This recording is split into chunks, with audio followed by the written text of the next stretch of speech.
les amis, un petit banc, un village, on est en Autriche et on est avec une toute petite voiture, mais qui est un absolu best-seller puisqu'elle est devant la Tesla Model Y. Puisque vous avez cliqué sur la vignette, vous savez très bien qu'on parle évidemment de la Dacia Spring. Alors attention, il y a débat. Selon les mois, parfois c'est le modèle Y, parfois c'est la Dacia Spring, parfois c'est le modèle Y, parfois c'est la Dacia Spring. Il ne reste pas moins qu'on est tous surpris par le succès de cette petite bouille toute ronde, toute bleue. Soyons très honnêtes.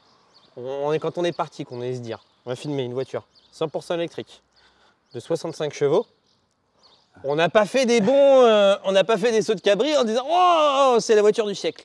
Mais par contre, du coup, ce qu'on va se demander dans cette vidéo, c'est moi, c'est ma croyance. Pour moi, le marché a toujours raison. Et en fait, tu peux donner ton avis, mais si tu dis une chose pas juste, le marché te reprendra.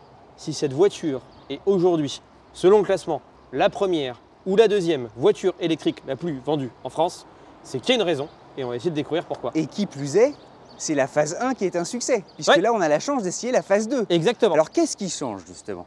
Vous avez devant vous la Dacia Spring Extreme Edition. Le top. Ouais. Et donc Extreme Edition, c'est pas juste une finition. La motorisation a changé également.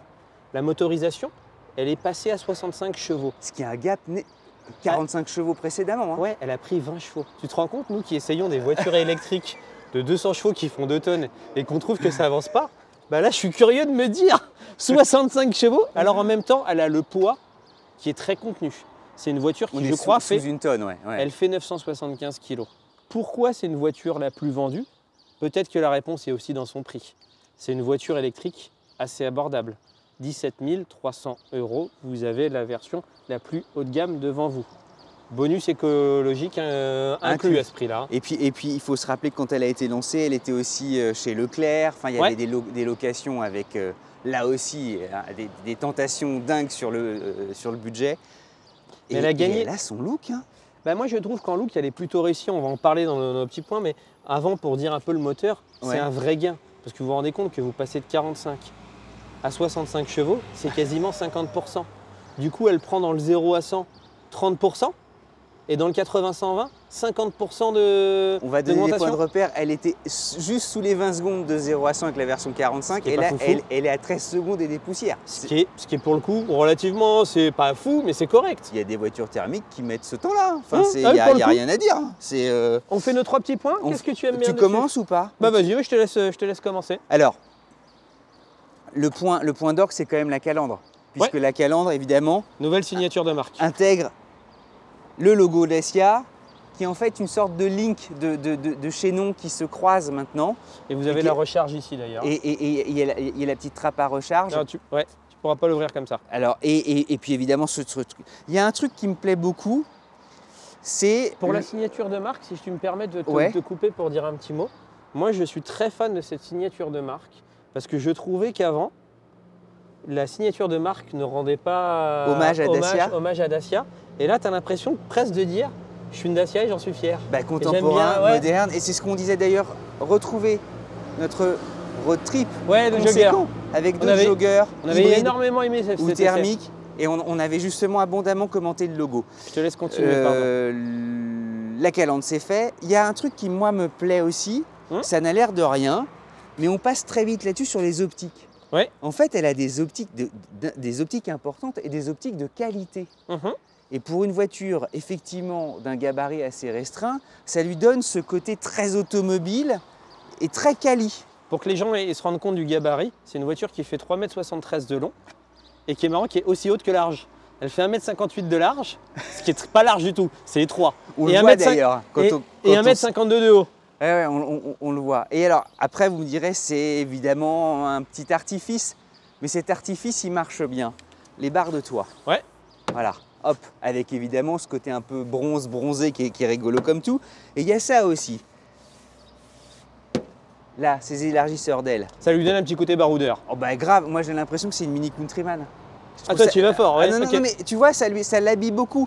Et tout ça, ça participe au fait de lui donner justement un côté voiture qui n'a peut-être pas, tu sais, cette fameuse Leapmotor qui est au fond la concurrente chinoise et qu'on a essayé avec et qui est notre benchmark. Mais ce qui est marrant, c'est que cette Leapmotor, j'ai plus les dimensions en tête, mais je crois que c'est relativement similaire. Ah, c'est Et j'ai très proche. l'impression que la voiture est 1000 fois plus grosse. C'est-à-dire que je et- la trouve beaucoup plus grosse que la Leapmotor. Et la Leapmotor, si tu veux, l'intérieur effectivement est intéressante parce qu'on le dira sans doute, elle a un intérieur qui est tout à fait techno avec Ouais. un très bel écran. Mais passé ce truc-là, C'est moins- celle-ci, et puis surtout, elle fait le lien avec la famille Dacia. Quand tu mets l'ensemble de la gamme, Ouais, elle est parfaitement dans tu la vois, gamme. elle est là, quoi. Il y a une logique de design. J'y vais, Voilà, tes 3 points. j'y vais avec mes 3 points. Alors déjà, moi, ce que j'aime bien, c'est je trouve qu'ils ont réussi chez Dacia. Donc là, ils ont fait un bleu, mais globalement, qui est leur kaki, qui est un dérivé de leur kaki. J'ai pas les noms techniques, et je trouve que c'est ce bleu, C'est bleu Kaki. ardoise, mec. Ouais. mais je trouve qu'il fonctionne très bien. Et moi, je trouve que dans la finition extrême, je trouve que Dacia a une très bonne idée de faire. Ça me rappelle les Audi. Je ne suis pas en train de comparer une Audi, mais ça me rappelle les Audi Allroad d'antan. Tu vois, elles avaient un petit look, et Ah ça, ouais, ça me c'est fait, chouette. et ça me chouette fait de penser à dire. ça. Mon deuxième petit point, et dans mon premier, tu vois, c'est tous ces petits stickers. Tu vois, c'est pas grand-chose, c'est un sticker. Mais honnêtement, je trouve que ça fonctionne plutôt bien. Et il y a un côté un peu, tu sais, désertique, enfin, tu sais, les empilements de... C'est très joli. Non, mais c'est du design de qualité. Bah en fait, c'est pragmatique, mais ça fonctionne. Le deuxième petit point que j'aime bien, c'est sur cette finition extrême, vous allez voir des rappels de cuivre. D'ailleurs, vous me dites en commentaire, moi, ça me fait penser aux premières Cupra. Il y a un peu de ça. Oui, en c'est fait- quand la déclinaison bronze, ouais, Bah, c'est en fait, vachement ça. ce bronze que tu retrouves ici, que tu retrouves sur les rétros, sur les logos, sur les jantes, et même là, viens voir, tu vois, ils en ont pas fait des tonnes. C'est rien, mais mais c'est- c'est bien. Bah voilà, et aussi tu as aussi des rappels intérieurs, donc là on va pas faire les points Qu'est-ce que intérieurs. je voulais dire spécifique à la version extrême. Exactement, parce que tu as la version de base avec 20 chevaux de moins, existe toujours à 15 Elle est 000 toujours au catalogue. Ouais. 15 800 €, bonus déduit. Ce que vous avez devant vous, a priori, de ce qu'on a compris, c'est 80% des ventes. C'est-à-dire que c'est une voiture qu'ils ont extrêmement bien. 80... En fait, l'écart est assez faible. Je crois que tu as 1500 € entre cette version-là et la version de base. C'est justifié parce que vous avez tout un tas d'équipements que vous n'avez pas dans la version de base. Et surtout, vous avez 20 chevaux de plus. Et pour le coup, ça Non, mais les vaut. on se le disait, pourquoi se compliquer la vie? Autant aller prendre le haut de gamme tout de suite. Oui, s'il y avait 5 000 ou 10 000 € d'écart, je te dirais, voilà, mais là, pour le coup, ça les vaut. Mon dernier petit point, tout le monde fait ça en ce moment, et je trouve qu'ils ont raison. Tu mets des nerfs, alors j'ai pas le bon mot, tu mets des nervures, et en fait, ça donne un côté un peu plus dynamique et sportif au véhicule. Et on a juste envie d'en prendre le volant maintenant. Bon, 65 chevaux, on va commencer? On y va. Allez.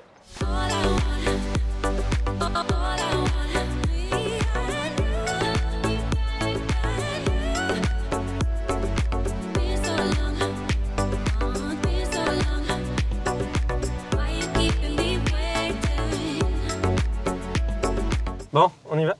Déjà, ce qui est marrant, c'est qu'il y a un frein à main d'antan. Ah oui, c'est vrai. C'est rigolo. Hop. Alors, on démarre. T'es démarré.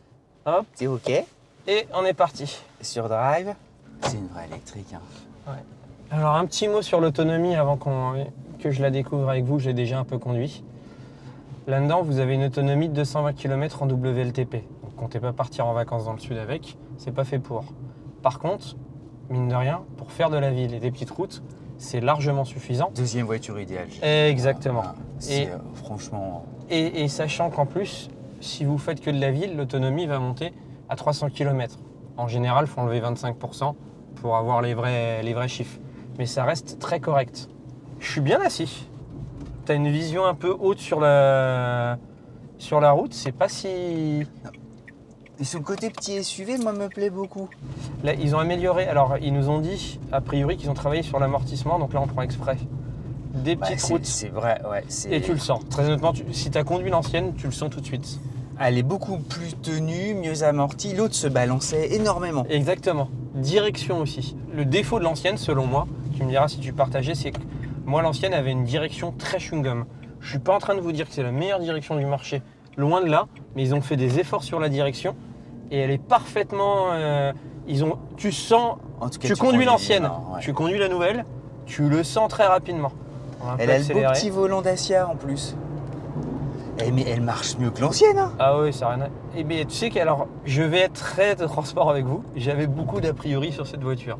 C'est-à-dire me dire une voiture 100% électrique de 65 chevaux, ça va pas avancer, ça va limite me faire peur pour s'intégrer, parce qu'on ne se rend plus compte en fait. Nous, on a des repères de véhicules de 2 tonnes. Et en fait, regardez. Mais la disponibilité du couple, Bah, instantanée, oui, tu vois, bah, ça 65 change chevaux. énormément de choses. 65 chevaux pour la ville et les petites routes. Toi d'ailleurs, tu nous feras ta partie sur petite route. Ça fonctionne très bien. Et là, honnêtement, elle est calibrée justement pour l'urbain et le périurbain. Tu te sens vachement bien. La direction, ils ont vraiment fait un effort. Tout est cool. On va freiner un petit peu, il n'y a personne. J'ai accéléré un petit peu, je vais freiner un peu fort, excusez-moi. Ah, t'as même déclenché l'ABS. Le freinage est très... En fait, c'est des freins à tambour à l'arrière, mais comme la voiture fait moins d'1 tonne, finalement, ça passe tout à fait bien. Plutôt bien. L'intérieur, c'est pragmatique. Et tu ressens la légèreté quand même. Oui. C'est pas rien. Honnêtement, t'as une petite caisse bien tenue. Moi, je te dis, c'est un voyage dans les années 80. C'est là, génial. Rendez-vous compte que je prends exprès toutes les petites routes défoncées pour justement tester l'amortissement. Et elle se faufile. Tu vois, en ville, on est nickel. C'est que l'amortissement est vraiment bon. Hein. Le gabarit est parfait. Bah, 1,58 m de large, c'est vraiment bien. En fait, je comprends un peu pourquoi elle se vend si bien en fait. 17 300 €. Tu as une voiture où on est bien installé. Toi, tu es bien installé à l'avant? Oh bah, très bien. Les sièges sont confortables. Derrière, on montrera à la fin, restez avec nous. C'est évidemment, c'est pas gigantesque. Hein. On va pas dire que c'est une Mercedes classe S. Mais la motricité me faisait vraiment peur. Ah, c'est pas extraordinaire, mais pour faire de la petite route, c'est très bien. Hein. Mais elle avance. Hein. Bon, allez, je vais te passer le volant. Et toi, tu vas nous montrer... L'ancienne, moi, j'étais tout le temps à fond et ça me faisait mourir de rire. Parce qu'il y avait un côté un peu auto-tamponneux, c'était toujours... tenue de route, c'est pas la meilleure tenue de route du marché. Mais c'est pas une voiture... Alors, je vais vous partager aussi. J'ai fait 50 km d'autoroute pour arriver jusqu'ici. Tu la montes facilement à vitesse max 125 km/h. Tu la montes facilement à 125, 130 au compteur. 130 compteurs, ouais. Exactement. T'as pas une reprise... tu y arrives facilement. T'as pas une reprise folle. Je ferai pas 800 km avec. Mais somme toute, c'était très... Et il faut quand même le répéter, ceux qui s'imaginent en faire une grande routière... Non, c'est pas fait pour. Mais ils la vendent pas pour ça. Vous vous trompez. Oui. Et vous serez déçus.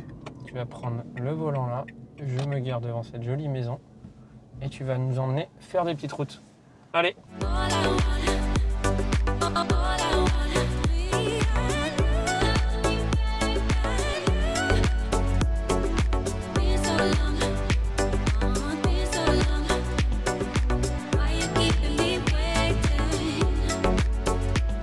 Alors, tu vois, les réglages sont tout à fait basiques pour les sièges.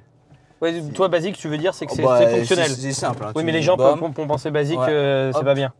Ah non, c'est par contre, le sens normal du terme basique. Tu vas voir colonne de direction, ça ne se règle pas, donc n'essaye pas. C'est comme ça à l'ancienne. Par contre, il y a beaucoup de rangements. Et je pense que c'est probablement... La boîte à gants est... Regardez, je mets ma main, je mets jusqu'à mon avant-bras dans la boîte à gants. Enfin, ça y est, tu pars, t'as 3 secondes de réglage et ça y est. Hein. Elle freine bien. Bah, son poids doit l'aider énormément. Ah ouais, elle freine bien la petite. C'est parti mon kick. C'est beaucoup mieux qu'avant. Hein. Ah ouais, non, mais heureusement qu'il y a 20 chevaux de plus, quoi. Parce que 20 chevaux de plus par rapport à 45, bah, ça fait 50%. C'est le jour et la nuit. Hein. C'est pas moche à l'intérieur, c'est plutôt... 65 chevaux. Les Peugeot 104 ZS, elles en avaient 70. Direction, parce que toi, tu es un peu l'expert pour vous partager les coulisses. Quand on avait testé la Leap Motor 03, beaucoup l'avaient testé avant nous. Et c'était le seul à avoir décelé qu'il y avait un souci avec la direction.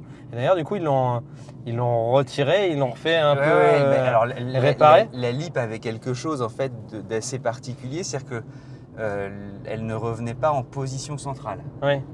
Donc c'est quand même un peu gênant, comme les Jeeps de la Libération. Beaucoup l'avaient testé et peu l'avaient vu. Et effectivement, elle avait été réparée.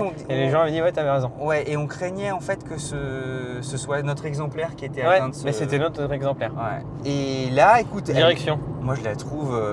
il y a évidemment, dans l'histoire des directions plus précises, il y a plus précis. Oui, c'est indéniable. Mais, néanmoins... On s'attendait à beaucoup pire. Elle est calibrée pour cette voiture. Donc moi je vois pas tu vois, très peu de corrections. Freinage c'est bien. Freinage c'est bien. Allez, on est sorti de ville, tu vas pouvoir un peu accélérer et nous dire ce que tu en penses. Alors là je suis à fond. Les premiers petits petit rollo rigolo. Hop. Écoute, elle se pose gentiment. C'est pas la tenue de route la meilleure. Tu sens que les pneus sont un peu fins, Ouais. mais elle m'apparaît beaucoup moins sous-motorisée qu'elle ne l'était. Mais tu vois, une fois qu'elle se pose en appui, alors elle prend un peu de roulis. Hein. Mais c'est rigolo. Écoute, elle me rassure. Franchement, la lip me rassurait peu. Ouais, j'avais plus peur dans la ligne. Et là, c'est la deuxième voiture idéale. Hein. Moi, T'as très peu de bruit aussi, hein, regarde. C'est vachement confortable. Je suis surpris par l'amortissement. Alors pour le bruit, je vais vous partager mes retours Elle est sur tenue, l'autoroute. hein. Ouais. Pour le coup, au-dessus de 110, tu as un peu plus de bruit. Rien de choquant, mais c'est vrai qu'en dessous de 90, c'est relativement bien insonorisé. Ça va, vous n'avez pas peur, là, je suis pas très vite. Non, non, tout va, honnêtement, ça va. Tu vois, franchement, c'est un petit peu chewing-gum, c'est-à-dire qu'il Ouais. y a une résistance un petit peu, mais ça va.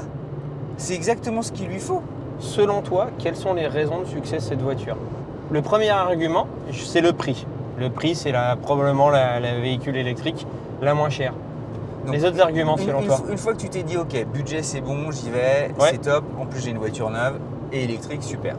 Ensuite, tu commences à t'intéresser à l'objet que tu vas acheter. Ouais. Et c'est là où tu commences à le découvrir. Ouais. Tu dis, bah alors qu'est-ce que j'ai pour 15 000 euros Et tu regardes, tu dis, j'ai quand même un écran. Ouais. J'ai une voiture qui est certes, c'est pas la plus raffinée, la plus luxueuse de la Terre. Ouais, mais elle a une chouette gueule. Mais au quotidien, elle m'en donne suffisamment pour que je puisse faire tout ce dont j'ai besoin et envie aux voitures tous les jours. Ok. Ben, pourquoi se priver? Ok. C'est la tienne. L'autonomie. Je Tu me la fais l'avocat du Tu diable. la rebranches le soir à la maison. Alors, il y a une option où tu peux la recharger, je crois qu'elle coûte 600 €, où tu peux la recharger en courant continu. Attention, c'est jusqu'à 30 kW. Il y a une batterie dessus de 25 kWh. En courant alternatif, donc sur une prise de maison domestique, tu vas mettre 5h30 à la recharger. Ce qui En est bien. courant continu, tu la rechargeras à 100% en 1 heure. T'as qu'à demander de plus. Ça n'est pas une grande routière. Mmh. Bien sûr que vous allez pouvoir la prendre et se dire, bah, je vais faire Paris-Montpellier. Ok. Mais c'est pas fait pour ça. Mais vous allez mettre un peu de temps. Hein, et il faudra prévoir quelques arrêts. Sur autoroute, Ouais. ouais, l'autonomie, ça va être 130 km, j'imagine. Ah ouais, t'as un peu de roulis quand même. T'as un peu de roulis, puis Ouais. là je Tu la contrains. Je le vous fais un peu exprès, tu vois, je la laisse partir. Mais c'est pas gênant. Elle s'acclimate d'une conduite en fait calme et apaisée, pour reprendre un mot presque parisien.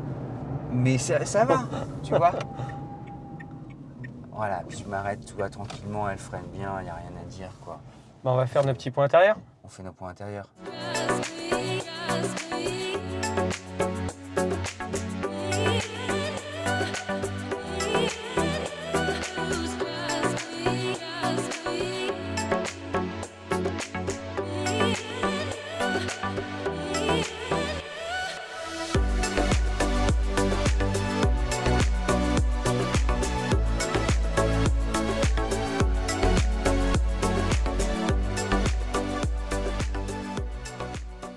Alors, Tes points. mes 3 petits points.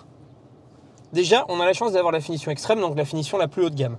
Tu as un GPS. Tu as un GPS dont le look n'est pas le meilleur, mais l'ergonomie est plutôt très bonne. En appuyant sur maison, ok. C'est pas non plus la meilleure définition, mais ça fonctionne plutôt bien. On s'en est servi, ce qui est rare, comme je l'avais dit un peu dans mon essai. Ce que j'aime bien, c'est pour une voiture de ce niveau de gamme-là, tu as un radar de recul. Et ça, je trouve ça plutôt chouette. Caméra de recul. Ouais, à nouveau, c'est pas la meilleure définition, soyons très honnêtes, mais ça fonctionne très bien. Moi, ce Tu que j'aime, t'attends pas à ça en fait. bah, Et puis, 17 c'est 300 bien €, intégré. c'est pas mal. Ouais. Après, c'est ensuite, pas la meilleure définition. Tu as des rangements partout. Hop, c'est profond. c'est énorme. Là, on a nos petites bouteilles d'eau. Le volant que j'aime bien, économie oblige, c'est le même volant que dans toute la gamme Dacia. Normalement, tu as des fonctionnalités. Sur celle-là, tu n'as pas de fonctionnalité. Alors, tu as simplement le régulateur de vitesse, mais c'est vrai qu'elle n'a pas les ADAS auxquels on s'attend sur des véhicules, j'allais dire moyenne gamme, voire très haut de gamme, avec effectivement le maintien de ligne et tout Bah, ça. c'est justement ce qui lui vaut de ne pas avoir, entre autres, beaucoup d'étoiles au crash test Euro NCAP, parce que je crois qu'elle n'a qu'une étoile au crash test Euro NCAP. Après, c'est une voiture qui est plutôt faite pour faire de la ville. Et comme tu l'as dit, elle n'a pas les ADAS, ce qui Tout l'handicape. s'explique en fait. Moi, ce que j'aime bien aussi, ça va être mon deuxième point, c'est l'écran. Je trouve qu'il fonctionne assez bien. C'est basique. Clair, lisible, sans fioritures, On comprend tout de suite. Autre chose que j'aime bien, ça, les petites rappels de bronze, je trouve que ça fonctionne. C'est élégant et je trouve qu'ils ont eu le bon dosage. Ils t'en ont pas mis dans tous les Non, sens. mais là aussi, c'est rien, mais c'est bien. Tu vois. Et là, je vais te mettre une petite critique. Parce que ça va être mon demi-point. Parce que comme il fait un peu chaud, un demi pour la route, ça fait toujours du bien. Ouais. J'aurais bien aimé avoir ma petite poignée de maintien. Alors cela dit, c'est un mal qui affecte pas mal de voitures. Mais moi, j'aime bien. Tu sais, tu vas... Allez, les petits points. Là aussi, raffinement. Ouais. Il y a malgré tout du chrome. Il y en a évidemment sur les aérateurs, qui se manipulent du bout des doigts. Ça, voilà, c'est une solution très claire et très facile là aussi. Il y en a ici sur les poignées de porte et ça lui va comme un gant. Parce que ça habille tout à coup quelque chose qui en fait est là aussi peut-être un peu dénudé, surtout à l'arrière, on le verra. Tu as quand même des rangements. Voilà. C'est plastiqué, mais c'est normal pour cette gamme-là. C'est comme ça. Le petit chrome ici autour de la climatisation. Ouais. Les petits boutons aussi, c'est marrant. Ça, c'est des boutons des Komodo qu'on retrouve en fait depuis belle lurette sur les Clio. Ouais. Et qui ont été, à mon avis, amortis depuis là aussi belle lurette. C'est comme ça que tu fais des économies. Et elles repartent pour un tour. Une nouvelle jeunesse. Et c'est tant mieux. Tu vas aller voir? Ouais, on peut aller s'installer derrière. Hop.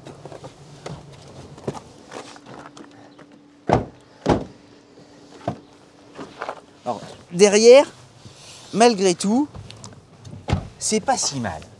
Parce que... Ouais, t'es quand même pas non plus... Moi, j'ai les genoux dans le siège. Hein.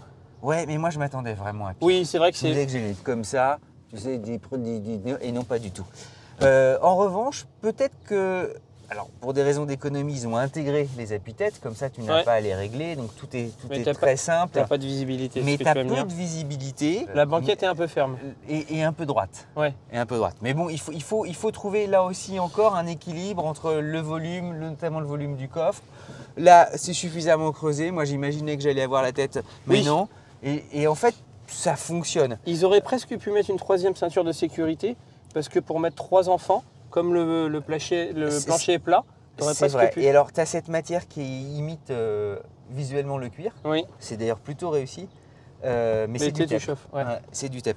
Et alors, pour les contre-portes, tu as assez peu de rangement, mais tu as un petit bitonio. Ah oui, ça fait longtemps qu'on voit plus ça. C'est drôle. Hein, ah oui, c'est pour ça que je voyais Alain jouer avec ça à l'arrière. C'est marrant, ça fait une éternité, mais ça lui donne une petite âme en fait. Le coffre. Allez, allons-y. Le coffre, c'est marrant le petit bouton. Et on fera notre petite conclusion. Bah oui, on a laissé la marche arrière. La marche arrière et donc elle sonne beaucoup. Mais preuve que tu vois, il y a quand même tout fonctionne. Voilà. Le coffre, un haillon. Ça, on rentre à peu près ce qu'on veut. Il y a nos affaires pour 3 personnes. On est parti 2 jours. Tu as 290 litres. Honnêtement, pour une voiture de 3,73 m de long, il n'y a rien à en redire. On va pas en y passer 8 heures, c'est relativement profond. Et je crois, attends, du coup on n'a pas rangé nos sièges. C'est pourquoi je souffle. Parce que ma Mini Countryman qui est un petit peu plus... T'as moins de coffre. Bah c'est pareil. Je la connais ta Mini, t'as moins de coffre. C'est pareil. Et je crois que t'as une roue de secours. Qui est ici. Et oui, t'as une roue de secours. Voilà, hop, avec évidemment la petite prise qui va bien. Conclusion. T'en arrives à quel... On s'est posé la question. Pourquoi cette voiture rencontre un tel succès? L'élément numéro 1, selon moi, c'est le prix. 17 300 €. Une voiture neuve, en plus électrique, c'est rarissime de nos jours. En plus, nous, on vous la recommande dans cette finition extrême. Il faut prendre la totale. Parce que tu gagnes 20 chevaux. Honnêtement, tu les sens. La différence de prix n'est pas si énorme. La voiture a un niveau d'équipement qui est suffisant. En fait, moi, ce que j'aime chez Dacia, c'est que c'est le monde du pragmatisme. Et en fait, tu veux avoir une voiture neuve pour un budget contenu, tu veux faire que de la ville, c'est super. Et tu as zéro ennui. C'est-à-dire que tu pars, ça y est, hop, terminé. Et tu peux la garder. On n'insistera jamais assez, mais une voiture électrique, la maintenance, à part les essuie-glaces, éventuellement les plaquettes de frein, tu n'as pas de vidange, tu n'as rien, tu as très peu de fluide. Et donc, boum, tu pars, tu recharges chez toi. En 2h30, elle est rechargée. Encore une fois, au risque de se répéter, voiture, deuxième voiture, idéale. À tel point, on va raconter, moi je me disais, tiens, un jour, si jamais... ah oui, si pour en vacances, mais en vacances. C'est... Let's go, quoi. Alors moi, j'avais vraiment eu un coup de cœur pour le Jogger. Je ne serais pas forcément client de la Spring, je vais être très honnête avec vous, mais pas parce que la voiture est mauvaise, mais parce qu'elle ne correspond pas à mon usage. Mais pour 17 300 €, j'aurais besoin d'une deuxième voiture, oui, je la prendrai. Vincent, juste un truc. Dans ce segment-là, Il y a pas, je préfère ça à la... des presque micro-citadines en fait. Ouais. Bah, tu comprends pourquoi Ouais. elle a cette aura-là. De toute manière, le marché... Je te montre juste un petit truc. Oui, tu veux me montrer la prise? Ouais, je vous ouvre la prise. C'est Voilà. bien que tu le fasses parce que je voulais le faire. C'est là, hop. Et c'est ici que ça se passe. De toute manière, pour moi, la conclusion, le marché a toujours raison. Si cette voiture, ils en vendent comme des petits pains, c'est que les gens l'apprécient, qu'elle est au bon prix. Et voilà, le succès, il est là. Et au-delà même de son prix, Ouais. elle en offre quand même suffisamment. C'est-à-dire qu'elle ne te vole pas. Voilà, ça c'est quand même important. Parce que certains se disent je vais acheter un prix, je vais acheter un prix. Tu achètes un prix, après tu te dis oh là là quand même. Non, t'es pas volé.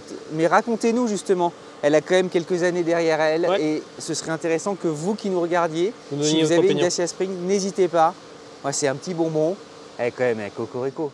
C'est le groupe Renault. On s'abonne? La bise à mamie? La bise le à petit mamie, pouce bleu, franchement, le petit commentaire qui va bien. Un jour qu'on la rencontre, mamie, quand même. D'autres épisodes à venir parce que vous en avez 3 Ah par bah semaine. il y en a vachement. Et puis il y a un sans borne avec. Il y Ouais. a un qui arrive lundi. Ouais, Donc ça c'est. ça va parler un peu dessous. Ouais, ne pas louper. Ouais, à très vite. À très vite les amis.